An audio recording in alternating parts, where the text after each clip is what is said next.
I'm Ben Meiselas from the Midas Touch Network, and in just a few moments, we will be bringing to you this weekend's edition of The Breakdown with Allison Gill. Her guest this weekend is Andy McCabe, former FBI Deputy Director. There's been a lot of public attention this past week regarding Kash Patel, especially in light of an article that was written by The Atlantic about Kash Patel. In this specific article, Kash Patel denies each of the allegations that were made by The Atlantic, which The Atlantic says came from its sourcing. Kash Patel also stated through his counsel that Kash Patel will be filing a lawsuit against The Atlantic, and Kash Patel believes that this article is defamatory in nature, and The Atlantic, as of now, is sticking with its reporting.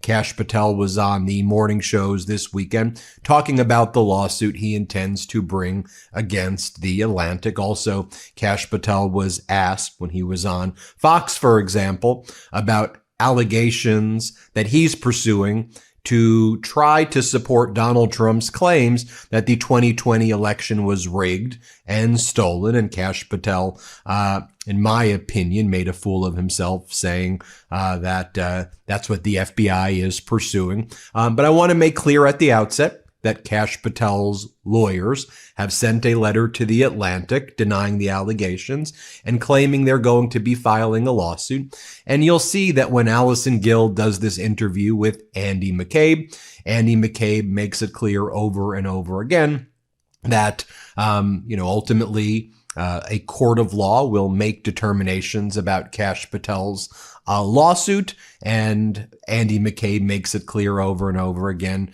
that these are just based on the reporting by The Atlantic, which Kash Patel is denying. And I think that's, an important thing that we always put in our reporting, to always give these types of disclaimers to our audience. There is a robust First Amendment protection for opinion speech and for covering newsworthy events as a news network.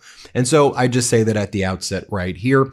Let me just share with you what Kash Patel said earlier today about how he says he's going to be suing The Atlantic. So you can see what he says. Here, play this clip. And so you know what? They can beat their drums and stand next to toxic waste all they want, but that doesn't make it toxic waste. And Maria, I'm happy to announce on your show that we are not going to take this laying down. You want to attack my character? Come at me. Bring it on. I'll see you in court.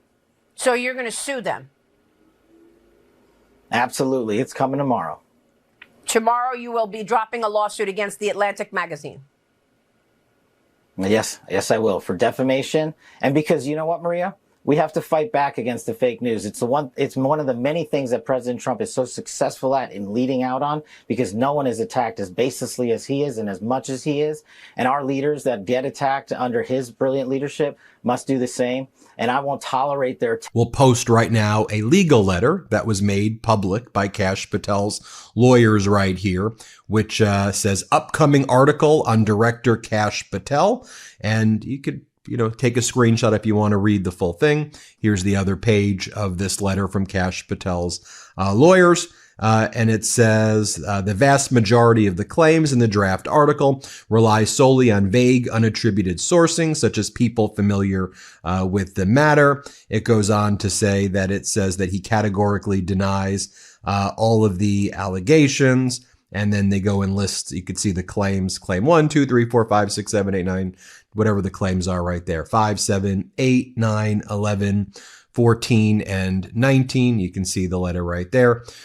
Here was Kash Patel earlier in the day as well, when he was on Fox talking about the 2020 election. Let's play this clip. But specifically, the question that I asked you was about election integrity and whether or not you have any information to verify what President Trump says all the time, which is the election was rigged. That's what I asked you, Kash.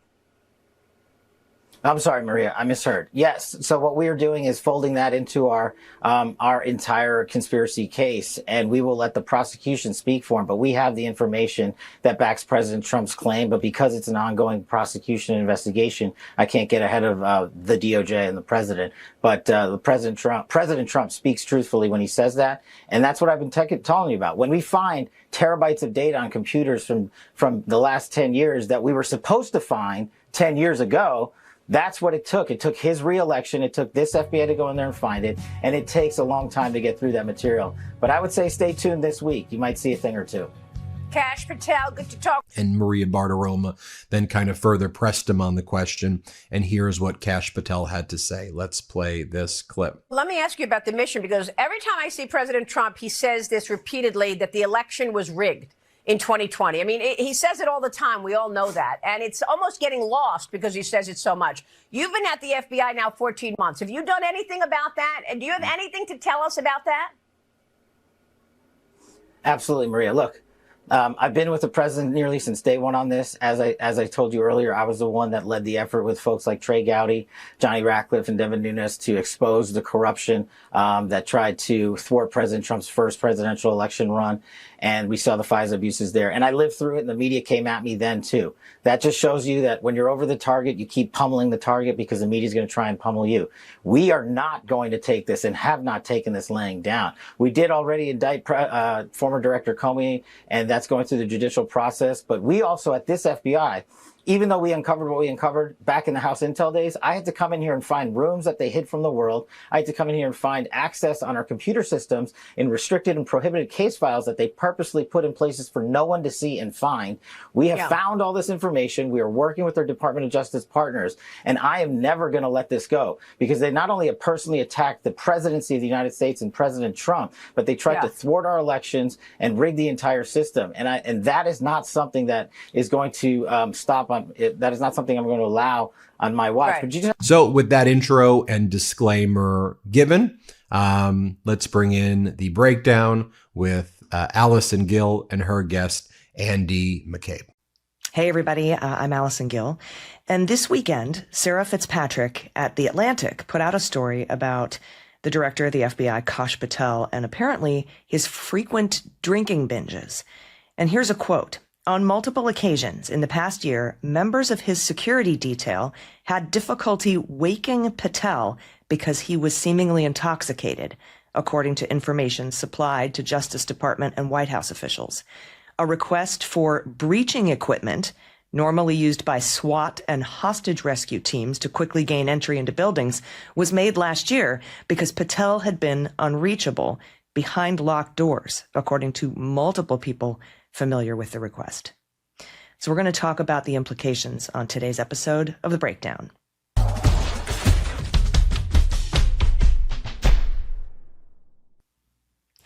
Hey everybody, welcome to The Breakdown. I'm Allison Gill, and joining me by phone today to discuss the latest about Kash Patel is someone who's actually really familiar with the importance of leadership being at the top of their game.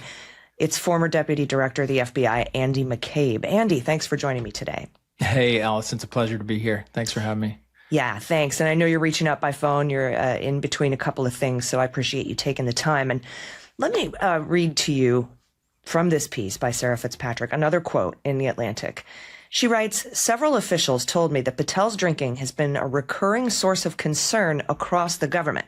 They said that he's known to drink to the point of obvious intoxication, in many cases at the private club Ned's in Washington, D.C., while in the presence of White House and other administration staff. He's also known to drink to excess at the Poodle Room in Las Vegas, where he frequently spends parts of his weekends.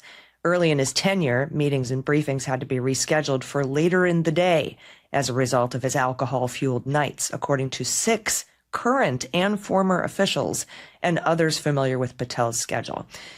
Andy, the reason I wanted to talk to you about this is because, I mean, you were the Deputy Director of the FBI, but you were also for a time the acting Director of the FBI. That's right. What goes through your mind when you read something like this? Yeah, it's almost hard to describe. It's, you know, I have been a fairly consistent critic of Mr. Patel. I think he was from the beginning unqualified for this position. And I think many of the things that he's done have been particularly bad for the FBI people, like the executing the president's kind of retribution strategy and firing senior agents and firing people for the cases they worked on. Things like that I think are absolutely terrible for the workforce. And he's done kind of goofy things in terms of like making statements publicly about investigations that are ongoing in a way that hurts those investigations. So there is that, but this is very different. This cuts at the absolute kind of most important core of the job of FBI director, which is to be the nation's premier law enforcement leader 365 days a year, right? 24 hours a day, 7 days a week, every day of the year. It is a job that's all consuming. And when you're in that job, what is required of you? You're primarily responsible for protecting Americans, for protecting American safety and security, for protecting the national security. There is no other law enforcement leader in the country who has that same responsibility over such a broad scope, meaning the entire nation. And as a result, the gravity of that really hits you when you're in that job, when you're sitting in that chair. I sat in that chair for a couple months. I knew it was not going to be my permanent gig, but even just for those few months, you realize, and I came out of it as an FBI agent. Part of your responsibility as an FBI agent is to be available 24 hours a day. Well, as an FBI director, there's no one that can take your place. There's no one who can make decisions for you in the event of an emergency. And emergencies frequently happen, in the middle of the night, weekends, vacations, whatever. So as a result, the job comes before everything. It comes before your family. It comes before your workouts. It comes before your vacations. It comes before your holidays. You know that everything in your world should be put on hold when you are needed, whenever that might be. And the idea that our FBI director right now is someone who, according to this article, may not be able to respond and execute solid judgment about very important matters at any time of the day or night, any day of the year. It's kind of terrifying, I got to say. Yeah, and there's another aspect to this too, because I remember when that video he got put out of him, shotgunning beers with the hockey team, right, in Italy, and you had mentioned to me when we were recording an episode of the Unjustified podcast, you had said, he's making himself super vulnerable. And here from the article, it says, according to the DOJ's ethics handbook, it states that an employee is prohibited from habitually using alcohol or other intoxicants to excess. The department's inspector general has warned that off-duty alcohol consumption can not only impair employees' judgment, it can also make them vulnerable to exploitation or coercion by foreign adversaries. Can you talk a little bit about that? Or because again, it's not just about, it's bad enough that he's impaired to the point where they're postponing meetings and they can't get a hold of him and they're sending in SWAT, breaking down his door to get in to meetings or to his apartment because he's not answering the door. That's bad enough. But talk about the aspect of it making you vulnerable to exploitation or coercion by foreign adversaries. Yeah, sure. So it's one of the most basic parts of the background check that every FBI agent, every FBI employee has to go through before you can even get hired. And it's to find out if there's behavior, if you are currently or in the past have engaged in behavior that could be used against you. It could be fodder for extortions or, people who would try to manipulate you and force you to do things at the risk of exposing this sort of behavior. Like that's kind of fundamentally the core of how, having substance abuse issues or having, engaged in extramarital affairs or something like that, why those things are actually relevant to your job as a federal agent, because they could be the sort of things that could be the subject of blackmail. Mm-hmm. And so again, if the article is correct, the stories related by the sources that were used in this article show someone who is frequently engaged in behavior that could be used for blackmail or extortion, or used by foreign agents to manipulate or coerce, in this case, the director of the FBI into making certain decisions certain ways.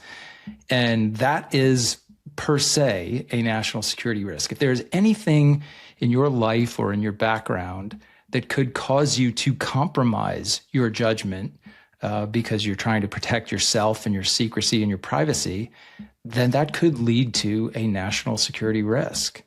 I don't know if that's the case with him, right? We'd have to hear, kind of a more detailed, factual scenario.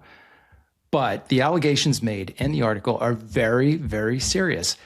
And they're for many reasons, right? It's a terrible example for FBI people. It's terrible for morale. It's terrible to try to, the FBI director is a person who has to hold other people accountable for things like misconduct and, not being prepared to serve and unavailable for duty and things like that. So the director can't engage in that any sort of activity that might undercut your legitimacy and your ability to hold others accountable. You are the example for 37,000 employees who work around the globe, 12,000 of whom carry guns every day. So yeah, it is really troubling to me. Again, if true, it's troubling on a lot of different levels. Yeah, and along those lines, what does it say to you that there are people within the FBI, current officials and former officials, that have taken their concerns about this multiple times to the White House, to the administration, and now to the press? It's shocking. It's absolutely shocking. I mean, there's kind of an informal, I don't want to call it a code. It's more of just an understanding that, and again, I don't know who the reporter is talking to. Obviously, I don't know who her sources are, but the FBI director has a 24-hour security detail. There is an entire team of agents, many who are assigned to that duty 24. This is their permanent assignment, and they staff that 24 hours a day in shifts. They are there to bring the director to work in the morning. They are around him all day in the office or wherever he goes. They take him home at night or on the weekends, wherever he goes to on the weekends. They are there, nearby, kind of watching and waiting and ready to respond to anything he needs through the night, middle of the night, weekends, whatever. It's a major effort. And because that relationship has to be successful, it has to be very close. The FBI director has to have consummate trust and faith in the protective team.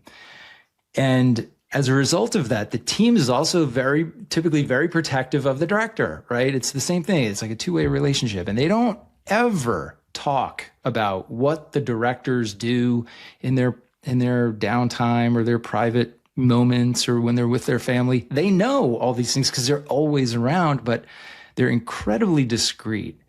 And so the idea that at least some of the facts alleged in this story come from times, or you can assume come from, observations potentially by people who are on that detail, that is just, I know those folks.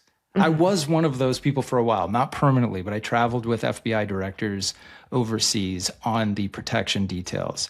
And to think that people are talking about things that they see and experience and are troubled by, they must be really, really concerned. You would have to be so concerned about what you're witnessing to kind of breach that typical confidentiality in such a bold way. I can't even imagine how nervous these people must be about what they're seeing on a day-to-day basis. Yeah, and I mean, something else we've talked about on the Unjustified podcast is just how disliked Kash Patel is by large swaths of people who are still left at the FBI. Yeah. Aside from, the political appointees and pals and aides that have been, brought in. But the morale is, I think ever since Chris Wray handed in his resignation. I think morale over there has been through the floor. It's terrible, whoever you talk to. And for good reason, right? This director, Kash Patel, has terrorized the FBI workforce. Despite his contrary assertions to the Senate under oath during his confirmation hearing, he has embarked upon a agenda of retribution. He has fired or forced people to retire if they worked cases that are now disfavored, if they engaged in something that he believes is, woke or DEI influenced or some nonsense like that. FBI people never, ever, ever had to worry about this in the past. There was no political firings and reassignments and stuff like that. Did not happen in the FBI. Not in the modern FBI, not in the post-Hoover FBI.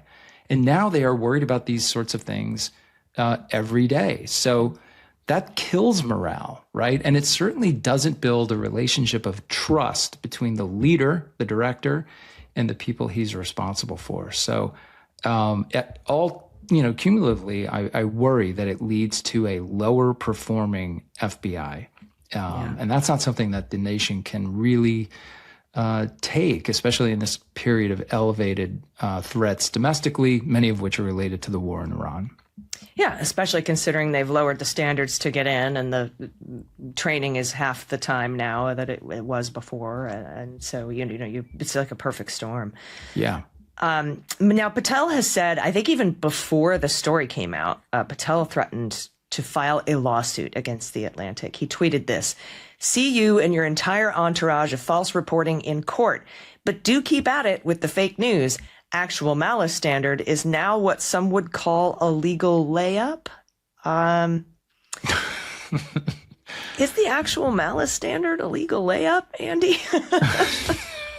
I don't know that I don't think you could find a known professional First Amendment attorney who would describe it that way. No. It is definitely not a layup. Actual malice is a standard you have to meet in order to win a defamation suit against somebody. Against a media entity, yeah. Yeah, a media entity. Not only are they saying something knowingly false, but they're doing it with actual malice. And it's right. And every time Donald Trump is sued for defamation, his cases get thrown out. They never get to discovery. And I don't think Kash Patel would want to get to discovery in a lawsuit against The Atlantic. When you're being accused of defamation, your best defense is truth, right?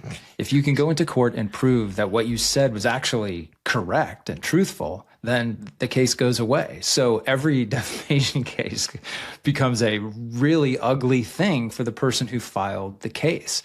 And as you mentioned, the bar of succeeding in a defamation matter, if you're the plaintiff, against a media entity, it's even higher because of that actual malice standard. So discovery would be dragging people in and forcing them to be deposed under oath about things they've seen Kash Patel do that are consistent with what's reported in the article. So, yeah, I don't feel like that's a road he wants to go down. Now, I don't know his attorney at all, but I did see a copy of the letter, which his attorney posted on social media. Again, a very non-traditional, I'll say, approach to prosecuting or pursuing a defamation case. You wouldn't typically share the confidential communications from one lawyer to the other with the public, but okay, here we are. And I thought it was notable, as reported by Politico this morning, that there are actually facts that Kash Patel's lawyer references in his letter back to The Atlantic, apparently, which he wrote after he reviewed the article. And this was, I think, before the article came out. And his letter includes facts that were not in the article. So, in other words, one of them is there's a mention in the article about Kash Patel does not like FBI merchandise. If you go to headquarters, there's a little store there where you can buy like T-shirts and mugs and things like that. It's nice for people and family members and stuff. Always love to go there. So apparently the Atlantic article mentioned that he had told people that he didn't like the merchandise because it's not intimidating enough. It should be like, I guess, more threatening or something. So in the letter, his attorney says that happened during a moment when Patel asked the FBI headquarters folks to close the store so that he could go in there and shop by himself. Well, those are facts that were not alleged in the article. So now the attorney who claims that all the allegations in the article are false and defamatory has now added, I guess, additional false and defamatory facts to the allegations. It's just crazy. I mean, unless maybe they pulled those out of the article before they published it. Maybe a couple of them that were mentioned in that letter. I'm not sure. I guess it's possible. Generally bad idea to put that letter out to the public, and also what else is a me, legal layup? Forfeiting attorney-client privilege by sharing your letters. Well, it's also strange to me that he wrote this long, multiple-page letter, like going at every allegation in the article, like fact by fact. It's like, that's totally unnecessary. You just say it's all wrong, and move on to your threats. But he has a long history of filing defamation suits against people who say things that he doesn't like. And many, many of those suits are ultimately dismissed because there's really no future for them. I'll say that. Yeah, or they mysteriously drop the lawsuit the day before they're set to be deposed. I've seen that happen in that Matt Gaetz. That happened in Matt Gaetz. Yeah. And, happens quite a bit to this lot. But anyway, I really appreciate you coming on and explaining the importance of this and just how damaging this is to the Bureau. Because but again, I don't think they're there to try to fix the image of the Bureau. I think they're there to dismantle the Department of Justice. And if that's why you put Kash Patel in charge of it, well done. I think you're doing a good job at wrecking the institution. But this, I know this has to be hard for you to watch, having been there for so long. Oh, it's terrible. It's terrible to see what's happening to really good FBI people, experienced people, that group of, I think maybe it was agents and analysts who were Iran experts who were all fired right before the Iran war. It's terrible to see his, and this is outside of the article. These are all things that have been reported many times. The apparent abuse of the FBI, use of the FBI plane, the fact that he's, according to many people, not around very much, leaves the area to go back to Las Vegas many weekends, which again, something that sounds normal on the surface, but it's not for an FBI director. Like Chris Wray moved to DC. He has a big, beautiful house in Atlanta where I'm sure he would prefer to live, but he moved to DC, bought a house here. Jim Comey was living in Connecticut, packed up his family and moved to Northern Virginia, just across the river from DC. This is what people do when they go make this sort of commitment to the nation. And it's not something Kash Patel has ever done. I don't know that he's even capable of it. But yeah, it's sad to watch. All these things that he does that gain attention for the wrong reasons, that kind of stuff just infuriates FBI people. That's not what they want. They do not want to be in the headlines and part of the news. They just want to do their jobs, protect America, put bad guys in jail. They don't need their director putting things about a case up on Twitter 5 minutes after they happen, and then it turns out to be wrong and everybody looks stupid. Yeah, it's bad. It's news. Happened twice now. Yeah. Yeah, and I mean, the whole article in The Atlantic kicks off with him not being able to log into his computer and freaking out because he thinks he's been fired because he's on the chopping block. So I don't know how long he is for this job. A lot of people think that they'll get some sort of loyalty out of Donald Trump, and it always ends up the opposite. That's a dry well. It's a dry well. There's nothing there. Yeah. Well, I thank you so much for coming on today. And everybody, there's a new episode of Unjustified with Andy and I out today.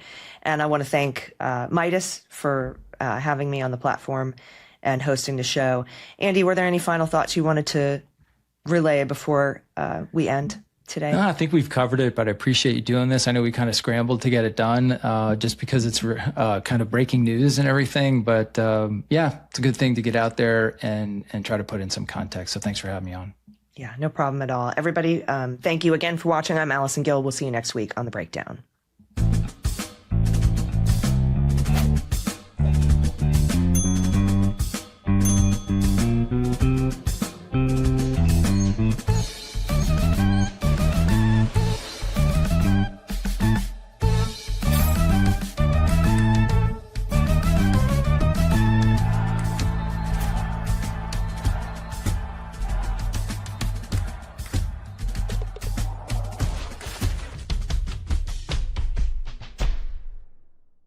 Thanks for watching. Be sure to add the Midas Touch podcast on Apple Podcasts, Spotify, or wherever you get your podcasts for new updates every single day.